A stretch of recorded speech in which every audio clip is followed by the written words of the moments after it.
Look at your physical body. Your physical body today is a total reflection of one thing. Not who you are or who you want to be, but your standards by them.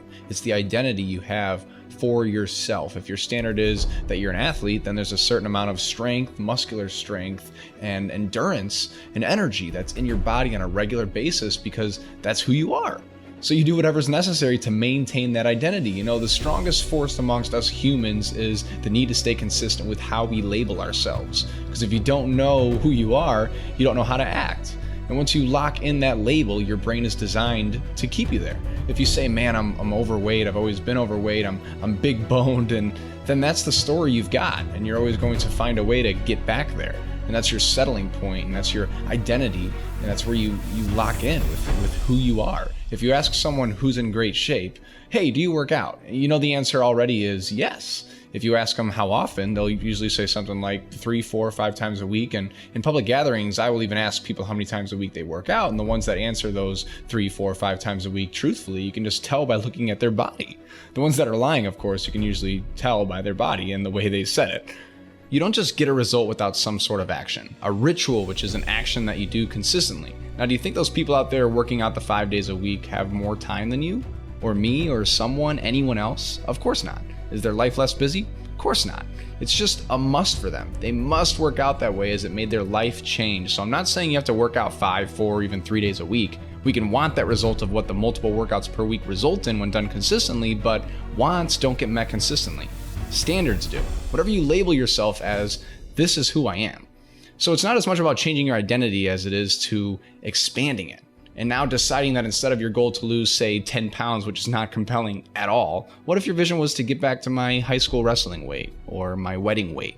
This year, this month, the next 90 days, I'm going to transform my body. I'm going to take on this challenge. I'm going to find a way, which there are tons of, one of the strategies that can reframe myself so I can feel younger, stronger, more vibrant than ever. And here are the reasons. Because I want the energy to really make my life work, because it's tough out there and I want to be stronger than I have ever been before. I want to go in front of the mirror and not, laugh or get down on myself or heck, even avoid it because I'm so discouraged, but to look in the mirror and go, yeah, I like what I see there.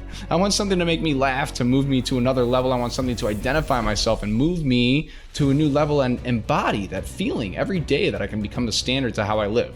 Do that and you will find a way to make that standard real. Goes the same for money. Money is the same way, for example. Think about it. Doesn't matter what's happening in the quote-unquote market or the stocks. People who make money find a way to make money regardless, don't they?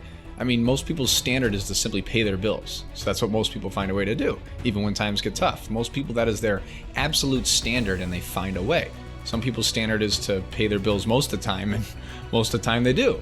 Some people's standard is to not just pay their bills, but to take care of their family and maybe even some friends. And they find a way as well. So, some people may be in a family where they barely have any money, barely any to pay their bills, they work their guts out, and then their mom, their father, sister, someone gets ill, no money there to take care of them, but hey, they find a way to get the money, and they take care of their mother or their father, don't they? And they pay their bills. They could never do it before. I mean, why? The situation made them raise their standards. Not everybody does that, though. Some people have plenty of money, yet they still don't take care of their mother. It all comes down to the inner self. Changing your life is a change in your inner self, nothing else. The outside world you can't control, but you have absolute control of this if you learn the dynamics of what shapes you, and your identity is one of those. Simple, clear, fundamental basics that if you start to shift, that everything else will shift in your life as well. Some people, by the way, have to have much more money than enough to do what they want. When they want, where they want, with who they want, contribute the way they want, and if that's a must, then they simply find a way. And I know that sounds overly simple, but it's just true. Someone once said if you can take all the money in the world out of the hands of everyone, all the wealthy people in the world who are really successful too, and it wouldn't be that long that those same people would have it back in their hands, not because they are manipulative, but because they have standards.